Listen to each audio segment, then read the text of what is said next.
Oh, alright. Hey, what is going on, friends? Welcome back to another video. If you guys are new to the channel, my name is Ashley and I make new fish videos every single week. So remember to smash the subscribe button and come join the family.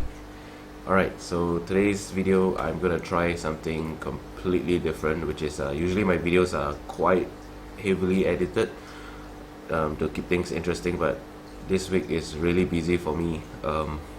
For this month actually is very busy for me, so I'm just gonna try and not edit as much as I can. But yeah, it's a good time to test it out, and I think that yeah, you guys get to see me instead of edited me. So yep, so I'm in front of my tank right now, and yeah, so let me give you guys some updates on the Flowerhorn. Things have been going pretty okay. Let me get this proper, better lighting here. Okay, so things have been going proper. Things have been going okay. The Flowerhorn is doing okay. The aggression is, for the most part, the blood parrots don't chase the Flowerhorn except when I'm here. So for me, and especially whenever I film, it'll look as though it's always chasing, but once I sit here long enough and everybody settles down, then it's like the chasing doesn't happen. So yeah, it's, for me, what I observe is that it's when I come in front, everybody gets really excited, and then everybody comes in front, and because they think it's feeding time, my blood parrots get extra aggressive, and then also because he thinks it's feeding time, then my Flowerhorn comes in front, which is somewhat like more towards the blood parrots territory, and so that's where a lot of chasing happens. But when I sit here long enough and everybody settles down, they know they're not gonna get fed, then everybody just sort of chills out, and very occasionally would there be any chasing. Yeah, so but even then, okay, so let me get to the updates. This is really impromptu. I was planning to make another video today, but I decided that I want to rescape the tank, see whether it changes anything. So I'll just bring you guys along, and at the same time update you, and I'll shoot my other videos that take a lot more editing another time. So firstly, let's talk about the names. I wanted Thanos for the Flowerhorn, and I thought nobody would better that name, but you guys always are such great people at naming fishes. So a lot of let me see. Firstly, we have names like, so Ryan commented Hercules. Ryan Lim commented Hercules, and that is an epic name for a Flowerhorn. And then Guna Get Carter commented, should name him Steady. After all the beat-ups, he's still swimming there happily. And yeah, that's quite an fun name for a Flowerhorn, like Steady lah. Okay, a few people say, yep, Flowerhorn, Thanos. Thanos. I remember seeing a few other nice ones. Where are they?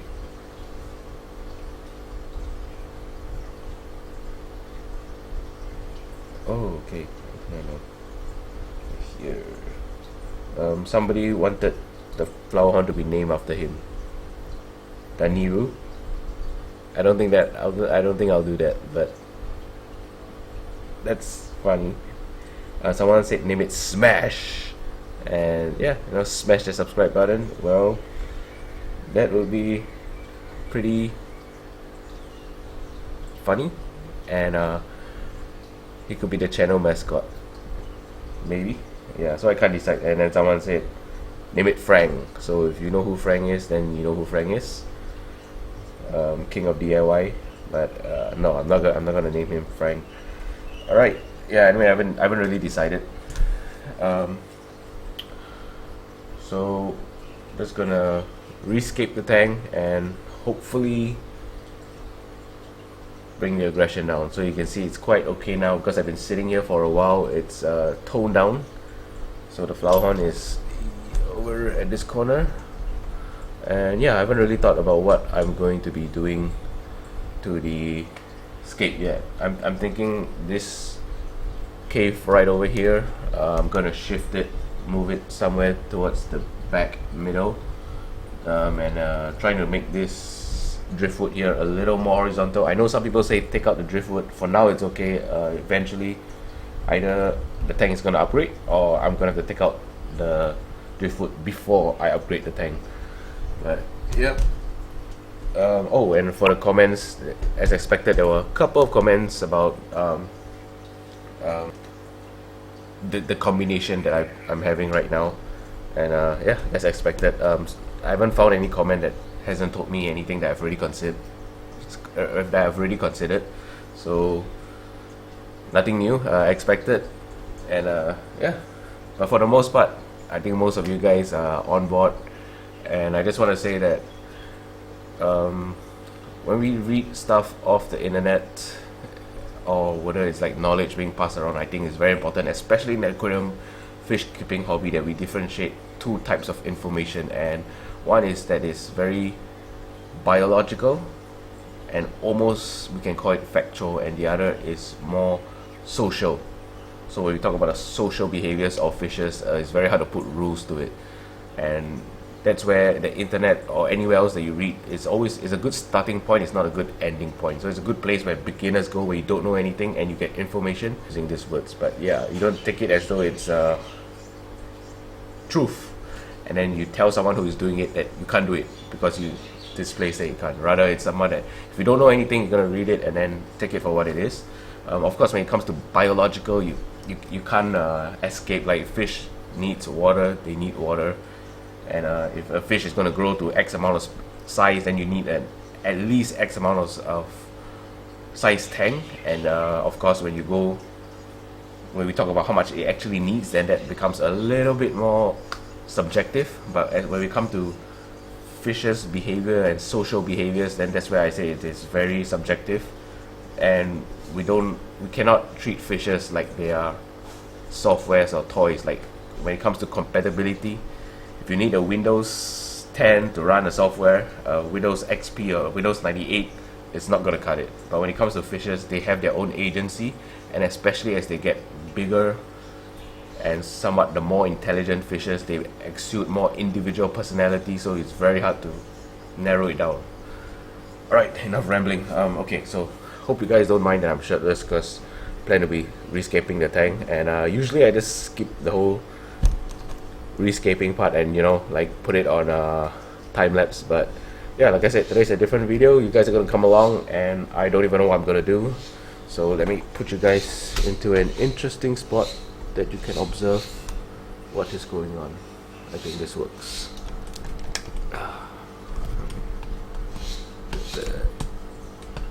Yeah. Alright, so it's time to get wet.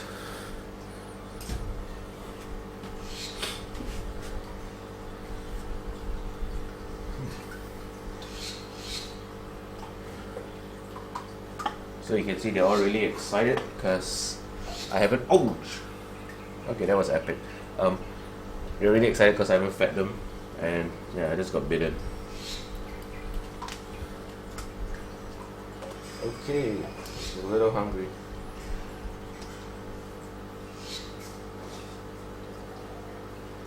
So I don't want anything too major, so I'm not bringing out everything. And yeah, I know I'm not in the camera. And every time I put my hand inside, my blood parrots will always attack me once I start shifting things around.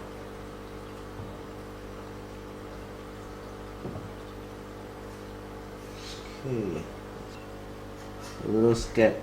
My tank is getting more and more dangerous to put my hand inside. I always get bitten, but yeah.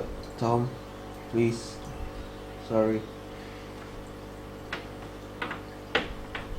And yeah, this is a good time to clear up all that detritus at the bottom. So I guess it's good to rescape the tank every once in a while, just because you stir up everything.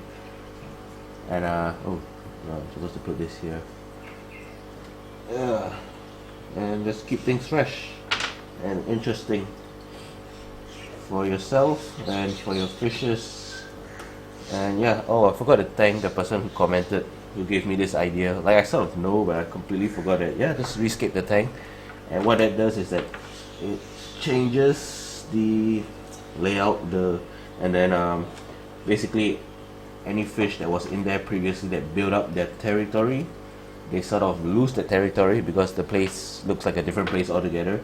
And so it usually helps with aggression, because then everyone sort of comes back to ground zero. It's like a reset, you know, rather than when a fish is so acclimatized inside, and then he sort of claims territory, and any new fish you put in has to fight against that, and then he has the advantage because he's been in there and he established his territory for so long. What this does is it resets that. And yeah, hopefully things change around here. Gotta make sure it's still nice though. Let's try this. Oops.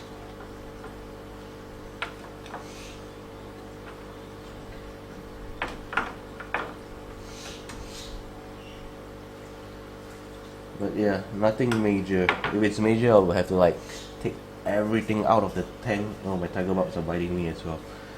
Take everything out of the tank and like re-put it in. I might usually end up doing that when I don't like the scape there. And yeah, okay, it's actually looking quite interesting. I'm kind of liking this look, and I'm amazed because usually when okay, let me get back to the camera. Usually when I rescape the tank, I usually end up not liking it.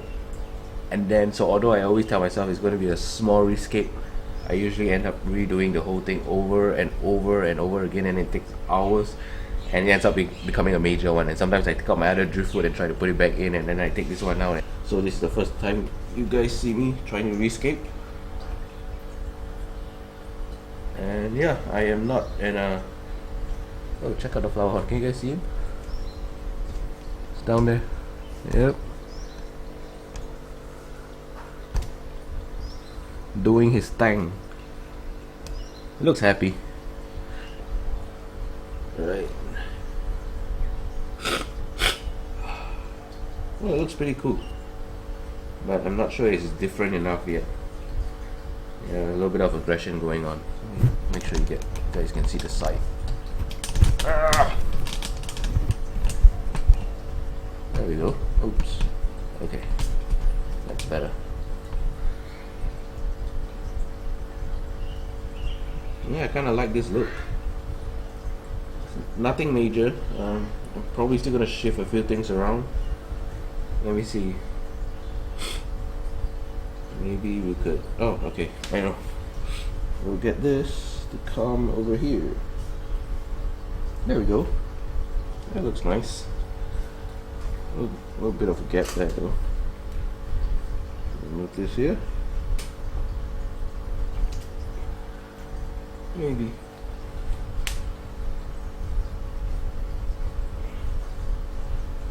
And you know what, guys? Just go ahead and comment and let me know down below if you guys face the same problem when you rescape your tank. That is, you end up spending hours redoing and redoing and redoing. Sometimes it starts when you just want to shift one thing, and then yeah, it ends up being a major overhaul. Alright, get this dead leaf out.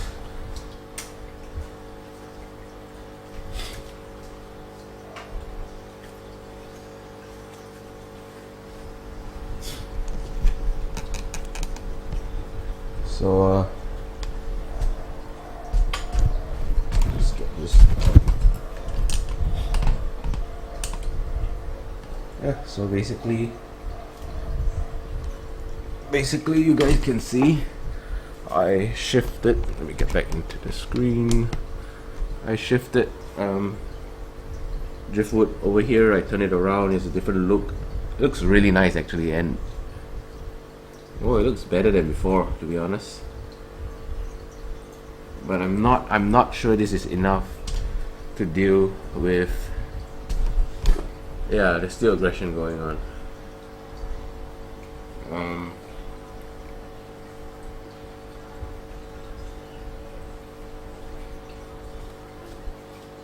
it's getting really dirty. Alright.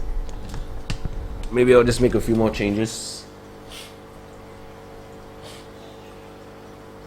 But yeah, as I was saying, the aggression only happens when I'm around. I mean, it happens a lot more when I'm around because they're just excited. So sometimes I watch from far away behind a different window. I won't show you guys, but where my fishes can't see me and they're really chill. And it's always when I come here that everybody, especially when I turn on the lights, and everybody gets excited and then they just start being all aggressive. Alright, so I think I'm mostly done. Still feels a little gappy over there. I don't know what to do. I really like this spot. I might try to push it back a little bit. Maybe add a few more of these stones over. But more or less, this is... I think the biggest change is just moving this cave that the blood parrots are used to. So I shift its position. So hopefully that changes some things. The driftwood as well. So you just switch sides and a new structure over here. And hopefully this helps. There's still some chasing, but possibly because they're just all excited. And yeah. Also, I'm really hoping that because the Flowerhorn will grow faster than the blood parrots, I'm hoping that when he gains some size of them, that things will sort of even out. And as always, I will always keep a eye on everything. And so yeah, things are mostly okay. As the days go by, the Flowerhorn is getting more and more comfortable, getting chased less, and hopefully with all of this it helps even more. So now I haven't fed these guys yet, so I'm gonna feed them, and then I'll be doing a water change, but I'll end the video first before I do my water change. And yeah, that'll be it. So let's try something a little different. It's been a while since I tried this. I've never showed it on camera, but my blood parrots are trained for hand feeding. So this is brine shrimp, freeze-dried brine shrimp cube, and yeah, hopefully the turtle doesn't just snatch it all up. And I don't know if the Flowerhorn is trained for this, but wait, let me get you guys a better view first. Make it good. Alright, up close and personal with the fishes. Oh yeah, I see. Okay, that we have a problem here. Yo, over here. Let's go. Put it all the way in, and there we go. Eating out of my hand. Ouch! Ouch! Okay, ouch. Yeah, my turtle bit me.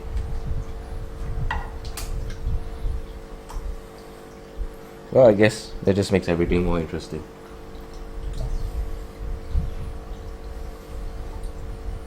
Don't try this at home, kids. Don't try this at home. Alright. And since my hand is wet, I don't want to grab dry food, so I'll just be flicking some of this in. These are tropical excellent bits. Love this food. Very high quality. As you can see, their ingredients. Not sponsored, by the way. Try to tap it. Yeah, shrimp meat. So none of those meal stuff. It's a lot of sword prawn, squid, jingle shrimps, Australian spirulina, garlic. A lot of good stuff. And these are all the first ingredients inside.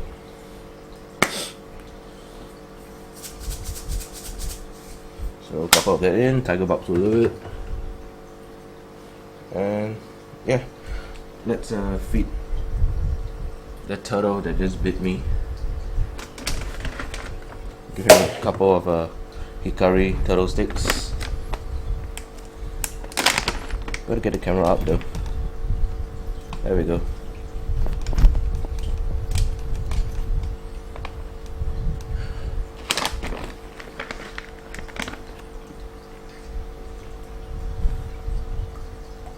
Yeah. Ooh. Okay. Alright. These days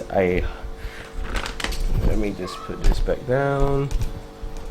I used to hand feed him a lot, like every day, and as he gets bigger his bites get more aggressive. He goes really crazy when I try to hand feed him, and so I stopped hand feeding him a lot because it gets really tough. Sometimes he misses, it takes a long time, he makes a big splash, a splash on my face.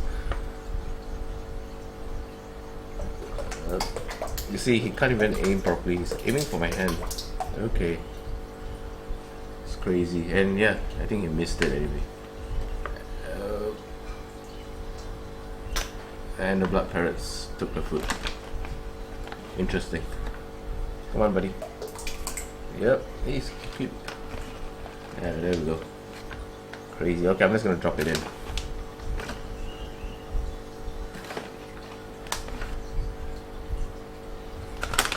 Alright, that's enough for him. And time to do my water change. So yeah, I get that this is a completely different video from my usual well edited ones. Hope you guys don't mind it, or maybe you guys enjoy it more. I know that it definitely allows me to connect with you more because I'm not cutting myself out half the time just to perfect everything. I'm okay with showing like imperfect videos. It's just I like editing, I just don't have time for it now, and also I feel that there'll be just too many pauses, and people's attention are always very short, so you gotta keep it fresh so that people watch all the way. So if you guys are still here, then go down and comment that you're still here, and if not, don't forget to like, subscribe, turn on your post notifications, get notified every time I upload. And yeah, I'll see you guys in the next video. Peace.